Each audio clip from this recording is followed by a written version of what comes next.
तो students, good morning all of you. Previous lecture में हम लोग मेटालर्जी देखे थे। उस लेक्चर को आप लोग 2-4 बार देखे होंगे, देखना चाहिए, नोट्स बनाइए, पढ़िए। एक बात हम कहना चाहेंगे, अभी का जो माहौल है यह ऐसा समय है जब आपके पास समय ही समय है।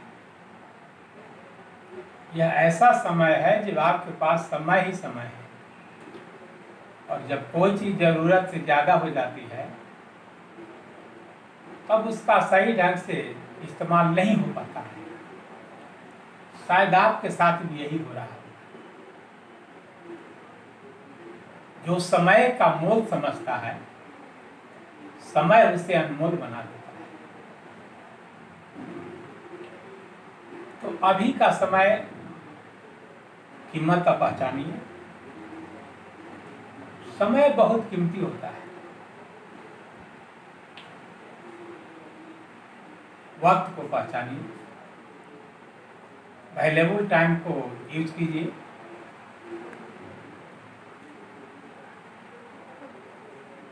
कामयाबी आपके कदम चुने।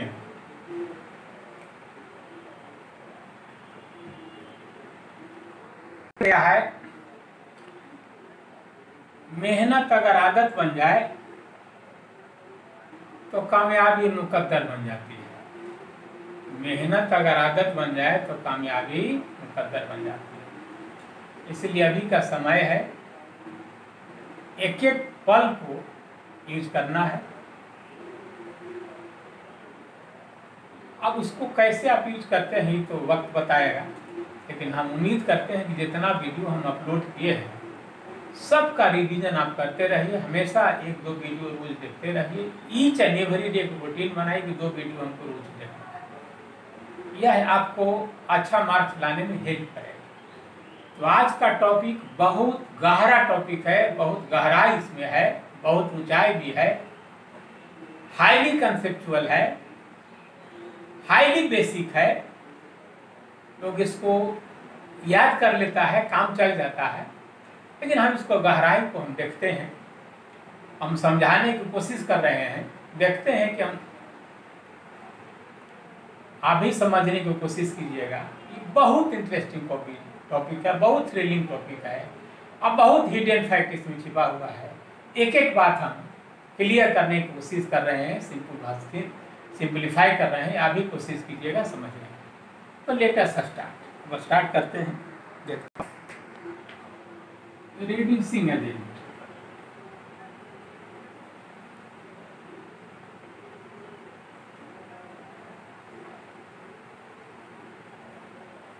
Selection of reducing agent. इसमें क्या है, रिड्यूसिंग एजेंट जब भी आएगा मेटालर्जी में, रिड्यूसिंग एजेंट मेटालर्जी में जनरली हम लोग 2 यूज करते हैं, या तो कार्बन यूज करते हैं या कार्बन मोनोऑक्साइड यूज करते हैं। मेटल भी यूज कर सकते हैं, लेकिन वो थोड़ा सा कॉस्टली होता है और कार्बन सस्ता होता है।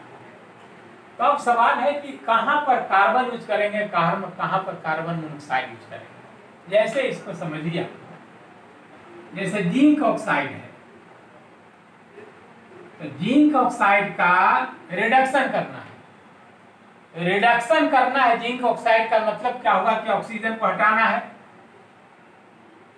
ऑक्सीजन को कार्बन भी हटा सकता है। देखिए, कार्बन जब देंगे तो कार्बन ऑक्सीजन को पूल कर लेगा। अब क्या बना लेगा, देखिए तो जिंक और कार्बन मोनोऑक्साइड बन गया। इस तरह हमारा मेटल प्राप्त हो गया। यहाँ पर एक बात आप लोग सोचते होंगे, नहीं सोचते थे तो सोचना चाहिए था कि कार्बन की जगह पर कार्बन मोनोऑक्साइड भी तो हम दे सकते हैं।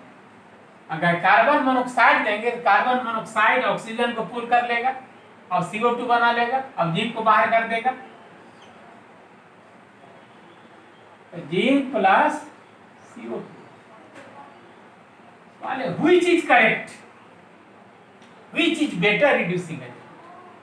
बहुत इंपॉर्टेंट क्वेश्चन है, यहाँ क्वेश्चन मार्क दे देते हैं, सोचना है यह सही है कि यह सही है कि दोनों सही है। ओके, आगे देखो, रेड हेमाटाइट है Fe2O3, इसमें ऑक्सीजन को हटाना है, तो ऑक्सीजन को कौन हटाएगा? Reducing agent. यहां भी कार्बन देंगे,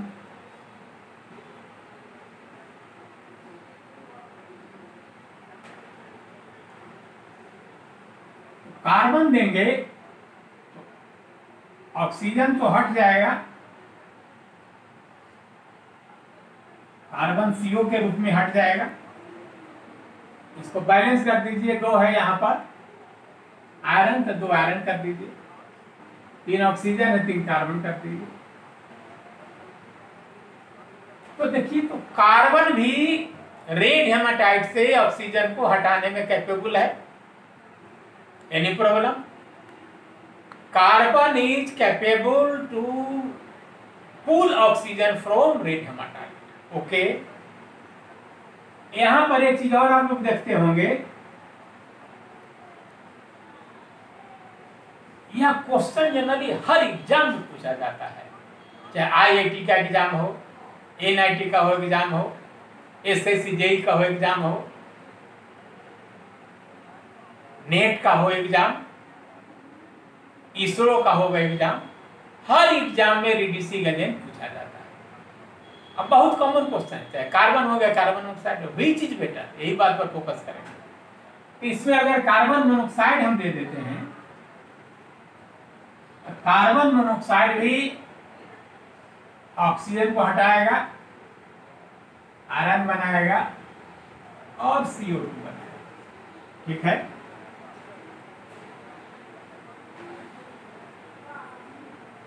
अब यहां पर देखिए, बैलेंस कर दीजिए, 2 है, बैलेंस। अब सवाल है कि कार्बन में रिड्यूस किया, कार्बन मोनोऑक्साइड में रिड्यूस किया, which is correct? Question mark. यह बहुत ब्रेन स्टॉर्मिंग क्वेश्चन है, which is correct.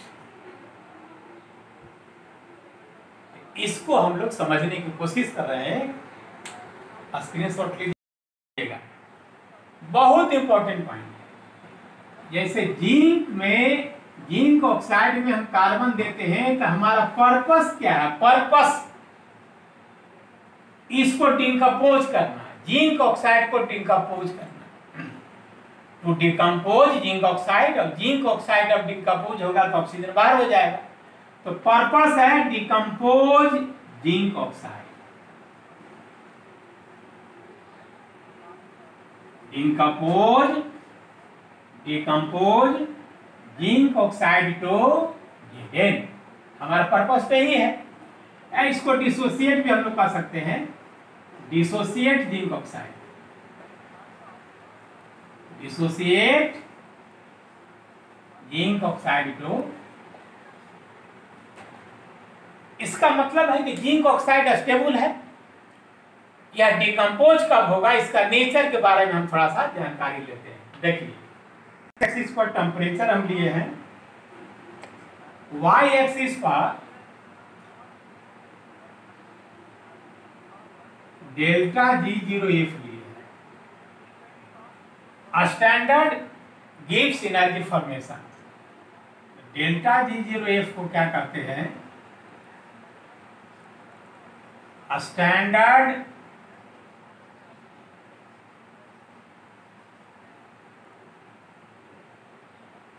Gives energy change, energy है, गिव्स साहब दिए थे इसलिए, इसे घबराने का ना बात ना है। गिव्स एनर्जी मतलब energy, standard gives energy change, standard gives energy change in formation of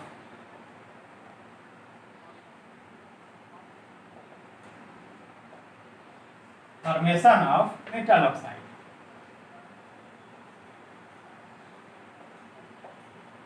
metal oxide का फॉर्मेशन, जैसे ZnO का फॉर्मेशन, ठीक, AgO का फॉर्मेशन, Fe2O3 का फॉर्मेशन, कोई भी मेटल ऑक्साइड का फॉर्मेशन में एनर्जी चेंज का ग्राफ है।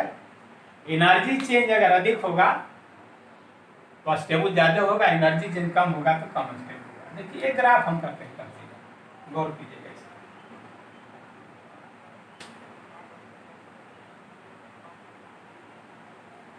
ये मान लिए कि स्टैंडर्ड फ्री एनर्जी चेंज इसमें 0 है, और कोई मेटल ऑक्साइड का ग्राफ ऐसा है, यह मेटल ऑक्साइड का ग्राफ है, मेटल ऑक्साइड का ग्राफ है। तो मेटल ऑक्साइड का ग्राफ है, मतलब क्या हुआ, जैसे जिंक है, तो जिंक ऑक्साइड कैसे बनेगा, जिंक ऑक्सीजन से रिएक्ट करेगा तो जिंक ऑक्साइड बनेगा। तो यही डिफरेंट टेम्परेचर इसका ग्राफ का नेचर है। अब यहां पर देखिए, यह डेल्टा G0 0 है, यह नीचे जो कर्व है इसका मतलब फ्री एनर्जी चेंज इसमें नेगेटिव है, इस रीजन में फ्री एनर्जी चेंज नेगेटिव है, इस ग्राफ के बिलो वाला पार्ट में फ्री एनर्जी चेंज नेगेटिव है, ऊपर में पॉजिटिव है। इसका मतलब क्या हुआ, देखिए जिंक जब ऑक्सीजन से रिएक्ट किया जिंक ऑक्साइड बना, और इसमें डेल्टा G0 F क्या है, नेगेटिव है, बिलो नेगेटिव है। अब जब फ्री एनर्जी चेंज नेगेटिव होगा तो डिकम्पोज नहीं करेगा, नॉट डिकम्पोज।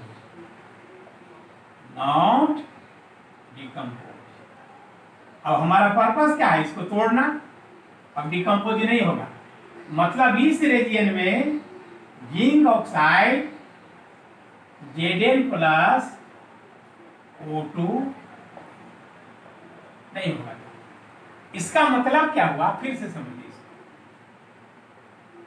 इस टेम्परेचर पर है यह डिकम्पोज, जब तक इस टेम्परेचर पर डिकम्पोज नहीं होगा। ध्यान दीजिए, जैसे टेम्परेचर माने कि यहाँ पर T1 है, तो T1 पर ही टूटेगा, नहीं टूटेगा क्योंकि बिलो है, कि T2 टेम्परेचर है, ये टूटेगा, जिंक ऑक्साइड नहीं टूटेगा, यहाँ टूटेगा, डिकम्पोज करेगा, नहीं करेगा, यहां से शुरू करेगा।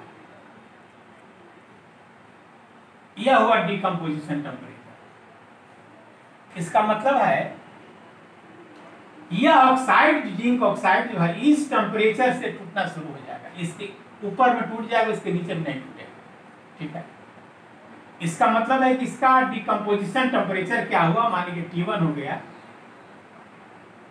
तो जिंक ऑक्साइड का डिकम्पोजिशन टेम्परेचर T1 हो गया। T1 मान लीजिए हम 1000 दिए, 1000 पर टूटेगा, 1000 से नीचे नहीं टूटेगा, 1000 से ऊपर टूटेगा।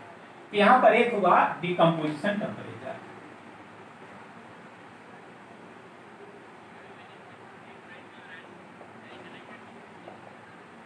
डिकम्पोजिशन, जिसका डिकम्पोजिशन टेम्परेचर जितना हाई होगा उतना हीट ज्यादा लेगा। अब हीट अगर ज्यादा लिया मतलब फ्यूल ज्यादा खर्च हुआ, तो फ्यूल ज्यादा खर्च हुआ तो ये इंडस्ट्रियल पॉइंट ऑफ व्यू से इकोनॉमी नहीं है। इंडस्ट्रियल पॉइंट ऑफ व्यू से क्या होना चाहिए, लो टेम्परेचर, फ्यूल कम खर्च होना चाहिए। ऐसे मान लीजिए कि हम 100 रुपया का फ्यूल खर्च किए, 100 रुपया का फ्यूल खर्च किए और जिंक प्राप्त हुआ 5 रुपया का फ्यूल, तो डिकम्पोज तो हुआ जरूर हाई टेम्परेचर पर, लेकिन फ्यूल खर्च ज्यादा हुआ, लेकिन जिंक प्राप्त हुआ 5 रुपया, टूटा तो जरूर, लेकिन इंडस्ट्रियल पॉइंट ऑफ व्यू से ही इकोनॉमिकल नहीं है, थियोरेटिकल संभव है, इंडस्ट्रियल पॉइंट ऑफ व्यू से ही इकोनॉमिकल नहीं है। तो हमारा पर्पस है इंडस्ट्रियल पॉइंट ऑफ व्यू से वायबल होना चाहिए, इकोनॉमिकल होना चाहिए, कम फ्यूल लगना चाहिए, पर्पस से ही। अब देखिए एक और ग्राफ बना, टेम्परेचर है,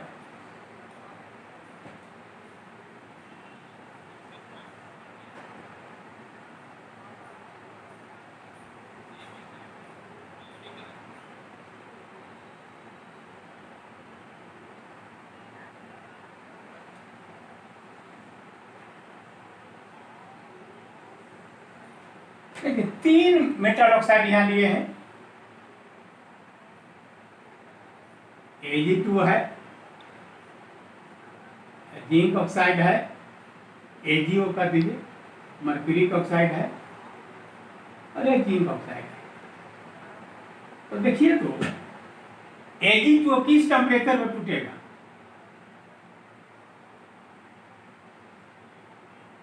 T1 टेम्परेचर पर टूट जाएगा,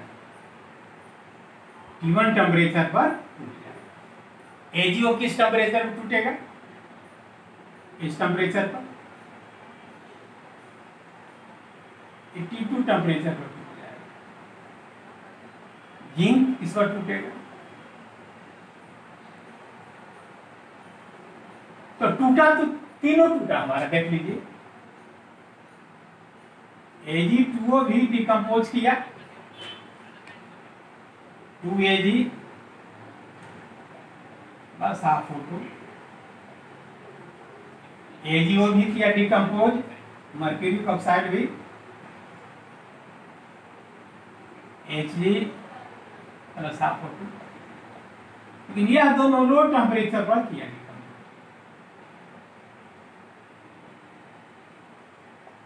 इसीलिए इसका डिकम्पोजिशन टेम्परेचर लो है।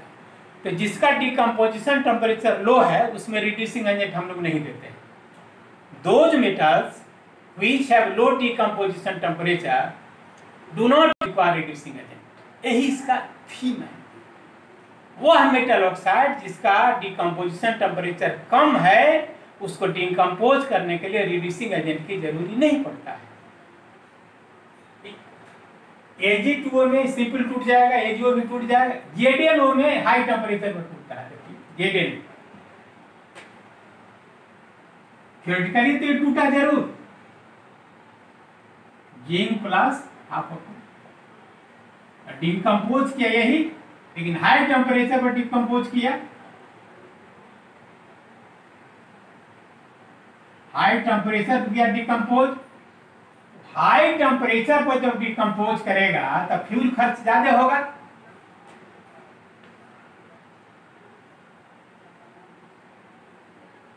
फ्यूल कंजम्पशन अधिक होगा,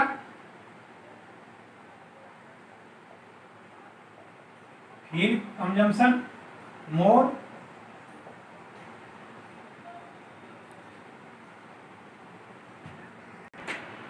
यहां पर जिंक ऑक्साइड डिकम्पोज किया हाई टेम्परेचर पर। टेम्परेचर अगर हाई है फ्यूल कंजम्पशन ज्यादा होगा, और फ्यूल कंजम्पशन अगर अधिक होगा इसका मतलब है कि इंडस्ट्री पॉइंट ऑफ व्यू से ही इकोनॉमिकल नहीं होगा।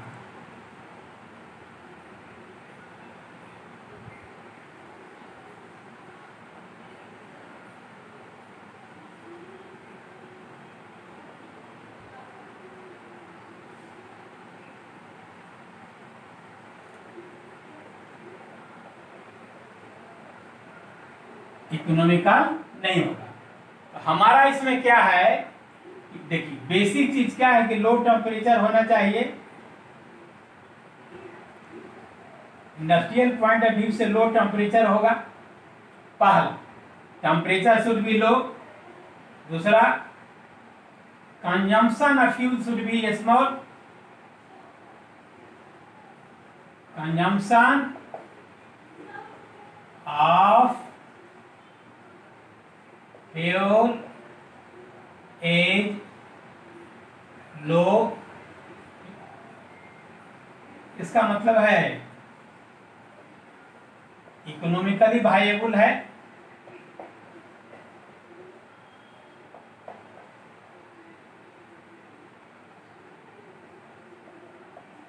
वायबल है। तो यही 3 चीज पर ध्यान दीजिएगा, टेम्परेचर लो है कि नहीं, फ्यूल का खर्च कम है कि नहीं, इकोनॉमिकल वायबल है कि नहीं, इंडस्ट्री पॉइंट ऑफ व्यू से सस्ता में ज्यादा मिलना चाहिए। मान लिया जाए, फिर बता देते हैं, मान लिया कि 100 रुपया हम खर्च किए फ्यूल, तो 100 रुपया फ्यूल खर्च किए, मान लिया कि हम जिंक प्राप्त किए 5 रुपया के जिंक प्राप्त किए, तो प्राप्त तो हो गया, जिंक तो प्राप्त हो गया, लेकिन यह कोई काम का तो नहीं, यूजलेस।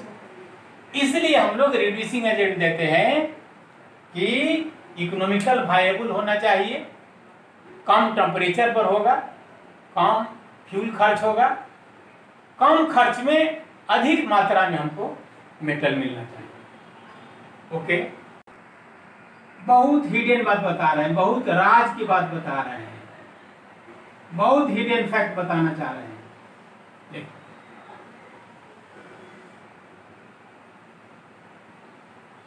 डेल्टा G0 फॉर्मेशन है, मेटल ऑक्साइड का फॉर्मेशन, फ्री एनर्जी चेंज का ग्राफ हम देखते हैं। मान लीजिए एक हमारा रिड्यूसिंग एजेंट कार्बन है, जिसका ग्राफ ऐसा है। अब कार्बन चेंज किया कार्बन मोनोऑक्साइड में, तो कार्बन अगर कार्बन मोनोऑक्साइड में चेंज करेगा तो उसका ग्राफ का नेचर ऐसा ही होगा, इसका स्लोप होगा नेगेटिव। इसको देखिएगा, कभी कभी ऐसा पूछ देगा, कहेगा कि ये किसका ग्राफ है, कार्बन चेंज किया CO में, कार्बन चेंज किया CO2 में, या CO चेंज किया CO में, ऐसा पूछेगा। ध्यान दीजिए, कार्बन चेंज किया CO में, इसका ग्राफ है, दूसरा कह देगा कार्बन चेंज किया CO2 में, इसका ग्राफ है, तीसरा कह देगा कि CO चेंज किया CO2 में, इसका ग्राफ है। 3 ऑप्शन है, क्या जवाब दीजिएगा, बोलिए क्या होगा? स्लोप है नेगेटिव, स्लोप नेगेटिव का मतलब कार्बन चेंज किया CO में, यह सही है। ओके, अब देखिए, अब यहाँ पर जिंक ऑक्साइड का हम ग्राफ खींचते हैं। मान लीजिए जिंक ऑक्साइड का ग्राफ ऐसा है, ऐसा है। यह है पॉइंट ऑफ इंटरसेक्शन, यह है रिड्यूसिंग एजेंट का ग्राफ, यह है मेटल ऑक्साइड का ग्राफ, यह है पॉइंट ऑफ इंटरसेक्शन। तो पॉइंट जब तक मेटल ऑक्साइड रिड्यूसिंग एजेंट के ग्राफ से नीचे रहेगा तब तक रिड्यूसिंग एजेंट इसको रिड्यूस नहीं करेगा। If metal oxide lies below reducing agent, reducing agent is not able to reduce. इसका मतलब है कि इस टेम्परेचर तक, इस टेम्परेचर के इधर इधर किसी टेम्परेचर पर यह इसको रिड्यूस नहीं करेगा। रिड्यूस कहां करेगा? इस टेम्परेचर पर कर देगा, T1 टेम्परेचर, इस पर कर देगा, इसके ऊपर कर देगा, इसके ऊपर कर देगा, इस टेम्परेचर पर कर देगा। इसका मतलब है कि अगर metal oxide curve reducing agent curve के नीचे है तो वह उसको रिड्यूस नहीं करेगा। तो कभी कभी पूछ देगा कि यह किस टेम्परेचर पर करेगा, ऐसा दे देगा, इसको ऐसा दे देगा, अब ऑब्जेक्टिव बना देगा, यहाँ T1 कर देगा, T2 कर देगा, T3 कर देगा, किस पर करेगा, तो यहाँ T3 अगर कर देगा तो यहाँ पर डिकम्पोज शुरू हो जाएगा। यह बहुत मेन पॉइंट है कि अगर metal oxide curve reducing agent से नीचे है तो यह रिड्यूस नहीं होगा, ऊपर है तो हो जाएगा रिड्यूस। देखिए इस पार्ट में आइए, यह मेटल ऑक्साइड का कर्व है, ये नीचे है या ऊपर है, ध्यान दीजिएगा। इसका मतलब यह कार्बन इसको रिड्यूस कर देगा। अगर reducing agent curve metal oxide curve के बिलो आ गया तब रिड्यूस कर देगा, अब एबव आ गया तो रिड्यूस नहीं करेगा। तो यह एबव है, इस टेम्परेचर पर रिड्यूस नहीं होगा, यहां से यहां टेम्परेचर रिड्यूस नहीं होगा, इधर टेम्परेचर रिड्यूस हो जाएगा। ये बहुत important, much much much important, बहुत इंपॉर्टेंट पॉइंट। इसका मतलब है कि curve of metal oxide,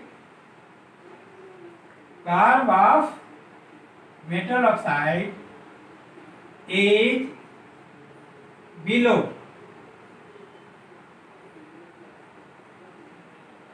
the curve of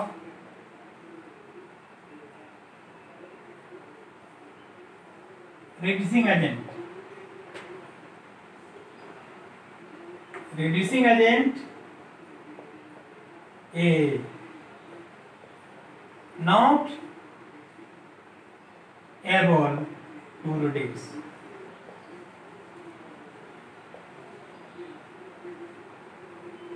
ऊपर जब हो जाएगा reducing कर, इसलिए if curve of metal oxide is above, बहुत मेन पॉइंट है, above the curve of reducing agent, reducing agent is able to reduce metal oxide.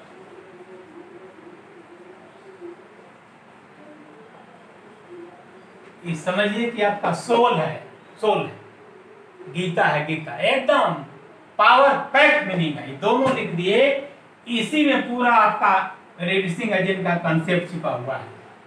कौन reduce करेगा, कौन रिड्यूस नहीं करेगा, इसी में छिपा हुआ है। स्क्रीनशॉट चेन मेटल ऑक्साइड का है, यहाँ टेम्परेचर है। ग्राफ हमेशा प्लॉट किए हैं, एक बात ध्यान रखिए, ग्राफ जो प्लॉट किए हैं delta G0F metal oxide, metal oxide के फॉर्मेशन वर्सेस टेम्परेचर ग्राफ है, घबराइएगा नहीं। एनर्जी मेटल ऑक्साइड का एनर्जी वर्सेस टेम्परेचर का ग्राफ है, energy metal oxide versus temperature. Graph जो प्लॉट किया हुआ है energy of metal oxide, energy of metal oxide versus temperature. ये डेल्टा G0 से घबराना नहीं है, ये फ्री एनर्जी चेंज है, एनर्जी चेंज समझिए। तो यहाँ पर 3 ग्राफ हम देखेंगे, गौर कीजिएगा, बहुत ध्यान से देखिएगा, बहुत ध्यान से देखिएगा।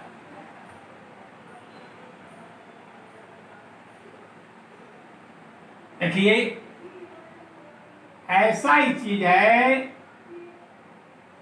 सावधानी हटी दुर्घटना घटी।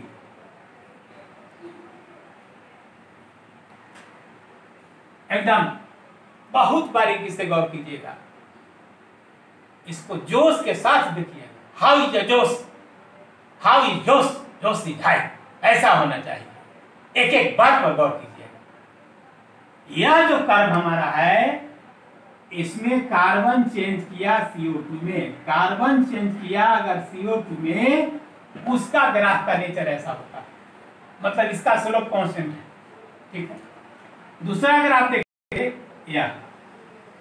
यह ग्राफ में क्या हुआ था, कार्बन चेंज कर रहा था CO में, कार्बन चेंज करेगा CO में तो इसका स्लोप नेगेटिव होता है।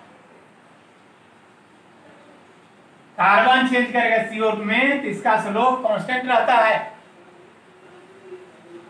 माने चेंज स्लोप 0 हो गया। लेकिन एक चीज और है, इस पर देखिए, अगर कार्बन मोनोऑक्साइड रिड्यूसिंग एजेंट है और यह चेंज किया CO2 में, तो इसका यही 3 ग्राफ है। ये ग्राफ अगर इसको एक मान लेते हैं, एक में क्या हुआ, कार्बन चेंज किया CO2 में तब ग्राफ का नेचर हुआ। ये ग्राफ 2 मान ले, कार्बन चेंज किया CO में तब ग्राफ का नेचर क्या हुआ, 3 है। CO चेंज किया CO2 में, तो अगर रिड्यूसिंग एजेंट कार्बन है और प्रोडक्ट CO है तो ग्राफ का नेचर ऐसा है। रिड्यूसिंग एजेंट कार्बन है, प्रोडक्ट CO2 है तो ग्राफ का नेचर ऐसा है। और रिड्यूसिंग एजेंट अगर कार्बन मोनोऑक्साइड है, ग्राफ का नेचर ऐसा है। इसका मतलब है कि कार्बन अगर कार्बन मोनोऑक्साइड में चेंज करेगा तो slope is negative, carbon CO में चेंज करेगा तो स्लोप इज कांस्टेंट, और CO अगर CO2 में चेंज करेगा तो स्लोप इज पॉजिटिव। तो मतलब क्या हुआ कि कार्बन चेंज किया CO2 में, इसका स्लोप क्या होगा, कांस्टेंट रहेगा।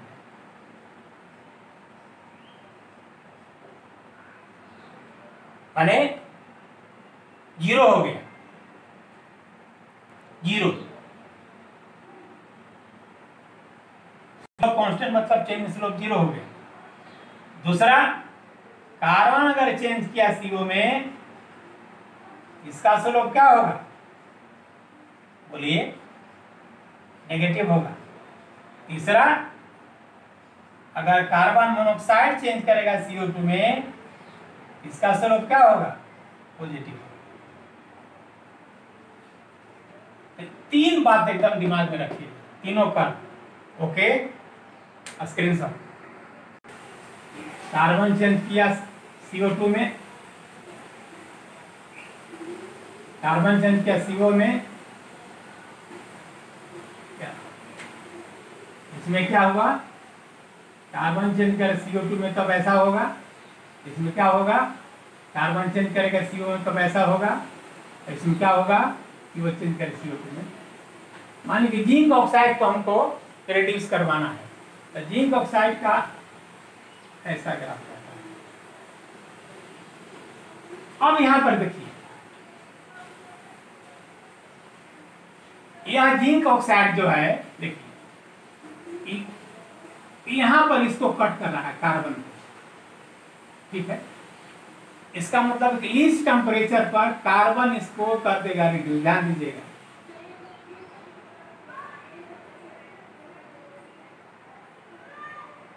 अब कार्बन मोनोऑक्साइड को टच किया यहाँ पर, बहुत आगे जाके टच करेगा, ध्यान दीजिए। तो कार्बन मोनोऑक्साइड अगर हम यूज करेंगे तो बहुत हाई टेम्परेचर देना पड़ेगा, देखिए इतना temperature.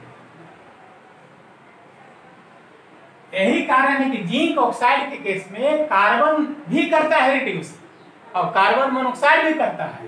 Carbon monoxide high temperature में करता है, उसमें ज्यादा फ्यूल का खर्च होगा, इसीलिए उसको हम लोग नहीं लेते हैं।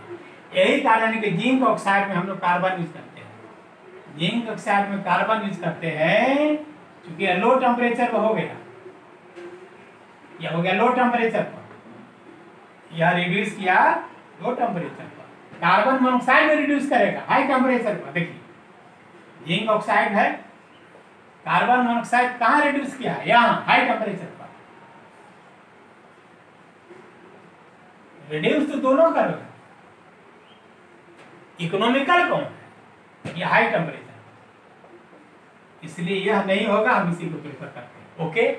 यही कारण है जिंक ऑक्साइड में कार्बन यूज करते हैं, कार्बन मोनोऑक्साइड में। एक और देख लीजिए, क्या CO2 में कार्बन चेंज किया CO में, CO चेंज किया, यह कर्व किसमें है?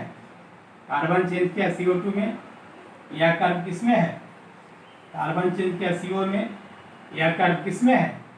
CO चेंज किया CO2 में। अब हम फेरस ऑक्साइड देखते हैं। फेरस ऑक्साइड का कर्व ऐसा जाता है, यही फेरस ऑक्साइड का।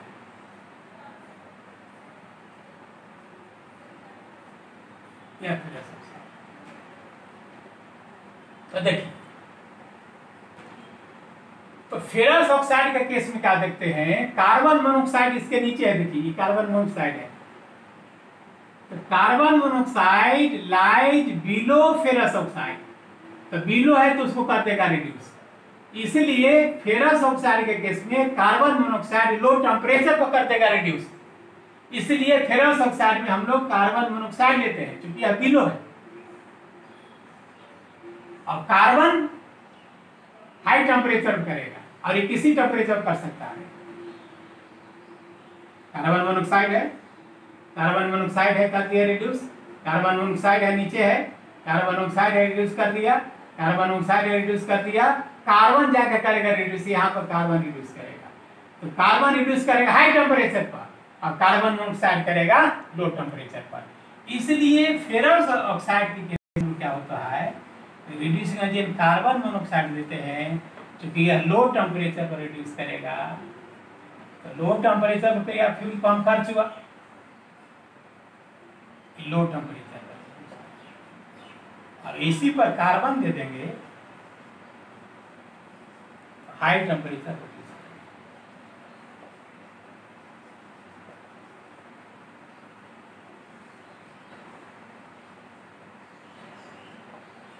इसलिए फेरस ऑक्साइड के केस में रिड्यूसिंग एजेंट कार्बन मोनोऑक्साइड देते हैं। अब जिंक ऑक्साइड के केस में, देखिए जिंक ऑक्साइड के केस में रिड्यूसिंग एजेंट कार्बन यूज करते हैं, कार्बन मोनोऑक्साइड करेगा हाई टेम्परेचर पर। फेरस ऑक्साइड के केस में क्या देते हैं, कार्बन मोनोऑक्साइड देते हैं, कार्बन में करेगा हाई टेम्परेचर पर। इसमें कार्बन करेगा हाई टेम्परेचर पर, इसमें कार्बन मोनोऑक्साइड करेगा हाई टेम्परेचर पर, करेगा तो दोनों। लेकिन इंडस्ट्रियल पॉइंट ऑफ व्यू से कौन वायबल है, जिंक ऑक्साइड के केस में कार्बन है और फेरस ऑक्साइड के केस में कार्बन मोनोऑक्साइड है। यही कारण है कि फेरस ऑक्साइड में हम कार्बन मोनोऑक्साइड देते हैं और जिंक ऑक्साइड में कार्बन देते हैं। ये बहुत इंपॉर्टेंट है। इस लेक्चर को कम से कम 4-5 बार देखिएगा, लिखिएगा, समझिएगा, तब समझ में आएगा। उसके बाद में अंदर से एक बहुत फ्लेवर आएगा, लगेगा बहुत अद्भुत चीज हम सीखे। Okay, thanks.